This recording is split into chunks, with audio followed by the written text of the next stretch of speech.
araw po sa inyong lahat. So, ang ating pag-aralan sa araw na ito ay pinabagatan ko po siyang tipid or TIPID.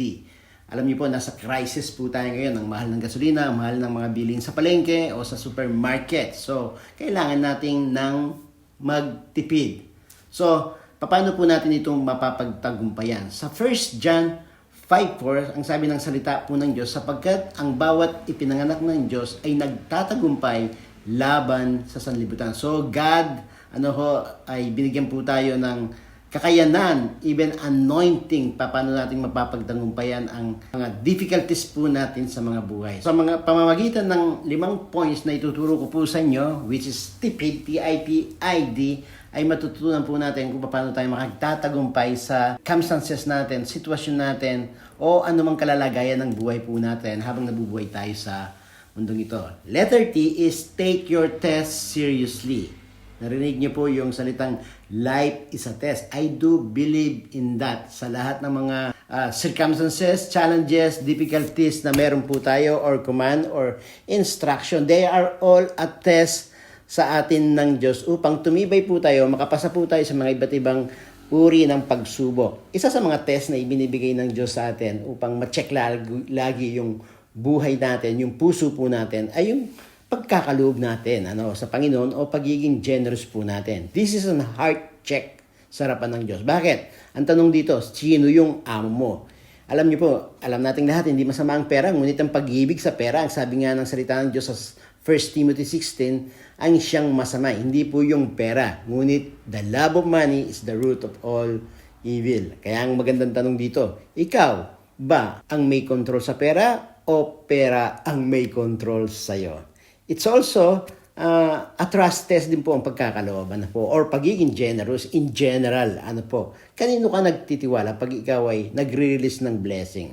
Na muli ikaw ay pagkakatiwala ng Diyos sa mas maraming pagpapala upang ikaw ay lalo ay maging pagpapala sa iba. You see, kapag sobra kang aasa ka na lang ba sa sarili mo? Sa Proverbs 3:9 sabi niya, trust in the Lord with all your heart and lean not with your own understanding. Proverbs 3:5 hanggang 10. Nandun po sa talatang yon. So it's also a faithfulness test din po.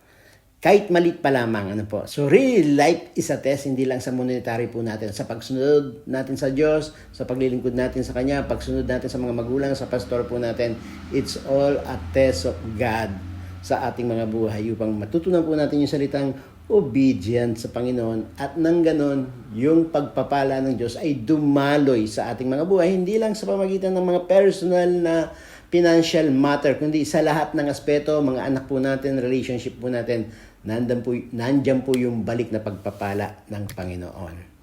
And then, letter I ng tipid. TI na po tayo. Iwas sa mga hindi kailangang bilhin. Lalong-lalo na sa panahon po natin ito. Disiplina sa paggastos.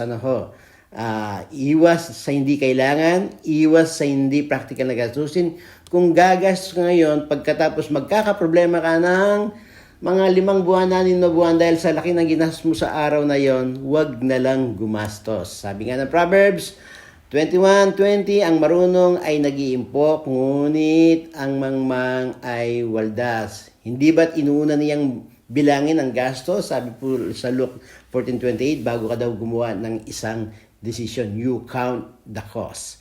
And then letter P ng tipid ay pag-iipon. Ugaliin ang pag-iipon. Ito ay karunungan para may magamit tayo sa panahon ng may mga pangangailangan. Kung hindi din po life and death ang sitwasyon, huwag tayong gagastos. Ituring natin ang mga ipon po natin ay parang patay na pera. Huwag nating pakikialaman hanggat hindi sila lumalaki upang paglaki nila ay pang negosyo na po natin sila. At kung tinuruan po akong magtipid nung ako'y binata pa lang, sa dami ng ginastos kong pera nung ako'y nag-aaral, baka milyonaryo na rin po ako, o mayaman-yaman, o may pang-business ako. Katulad po ni Joseph, naalala niyo nagkaroon ng tagutom sa Egypt, siya po'y nag-save ng abundance of grains. Nung dumating ang 7 taon na crisis, meron po silang nakunan. And Another letter I ng tipid, intentional living. Improve your insight. Mamuhay ng may direksyon, hindi padalos-dalos. Planuhin po natin ang kinabukasan. I-align natin ang lahat ng ginagawa natin, finances, kalakasan, talento. I-align natin ito sa purpose po ni God. Sa Proverbs 16:3, sabi niya, ilagak mo sa Panginoon ang iyong mga gawa. Last but not the least na letter ay letter D, dependence on God. Sorry, hindi pera ang sagot, hindi anumang mga bagay dito sa mundong ito. Pero ang sabi na nga ng salita ng Diyos, Matthew 6:33, una nating saliksikin, hanapin, gawin ang pinapagawa ng Diyos sa kanyang kaharian. Tandaan nyo, ang Diyos ang may kakayanang magpala sa ating mga buhay. So, tipid is not just about money, it's about discipline, faith, and purpose. Kung marunong ka makapasa sa mga test na pinagkakalob ng Diyos, may blessing po for every past test natin. Mataas ba yung grade natin? Kung marunong kang umiwas, kung marunong kang mag-ipon, may security ka. Kung kasama mo ang Diyos, may tunay na tagumpay. God bless you all po.